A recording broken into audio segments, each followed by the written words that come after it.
ये दानवल कोकुर छ वारिया ज़्यादा लजीज तो मज़ेदार गसान। अज़ीज रेसिपी बनाओ अस ईद स्पेशल। अस्सलामु अलैकुम, खुश आमदीद छत सारे करान मेनिस यथ नयिस वीडियोस मज। उम्मीद छस करान तुम सारी ऐसो ठीक। आज बनाओ अस दानवल कोकुर। तुम हेकियो वुचित अस यह सरसब्ज दानवल निमुज बेच यपर 2 किलो कोकुर निमुत। सारी खुद गोड़ दिमो यथ कोकरस लिद्र आबस मज फुकर। बे करो अस यपर दानवल लकटन लकटन हिस्सन मज कट। लिद्र आबस मज कोकरस फुकर दिन सत नीरत सारी गंदगी नबर। बे फुकर दित कलर ते असल यवान फ्राई करन विज।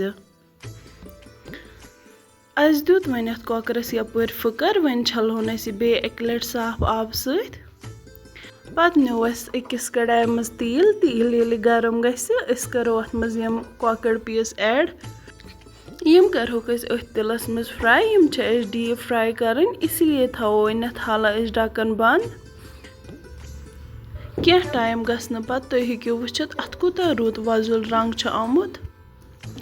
अस थवो वन अथ मज नेसब कम तेल। अथ मज करो अस यह गंड 1-2 ऐड।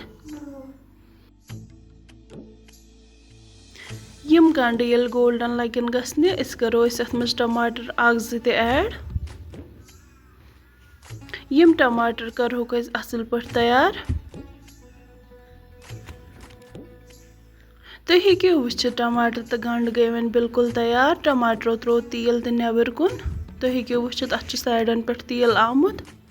वन करो अस अथ मज दानवल ऐड यस साफ पट छलित थुमज।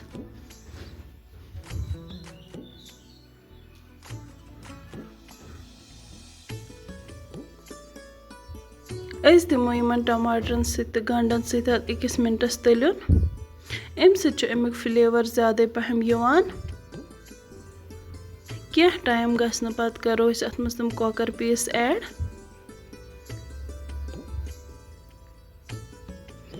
तुम हेकियो वुचित अस कर यम सारी कोकर पीस अथ मज ऐड। वन करो अस अथ मज बाकी मसाल ऐड। यह करो अस मर्चुवांगन चमच 2 ऐड।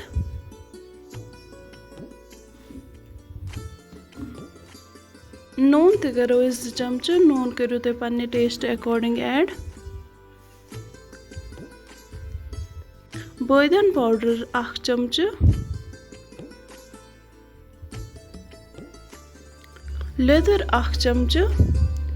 पेश यह रोहन पेस्ट ये करो 1 चमच ऐड। अथ मज कर वारिया कम बेसिक मसाल ऐड। अम सत दानवल हुन फ्लेवर वारिया असल। वन दिमो अत 1-2 मिनटन बे तलन।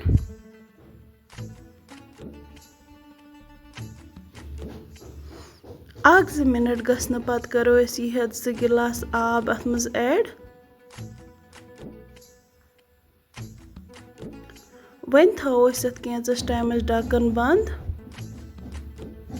क्या टाइम गसन पत तुम हेकियो वुचित यह वन बिल्कुल तैयार। यह वन बिल्कुल रेडी सर्व करने खतर।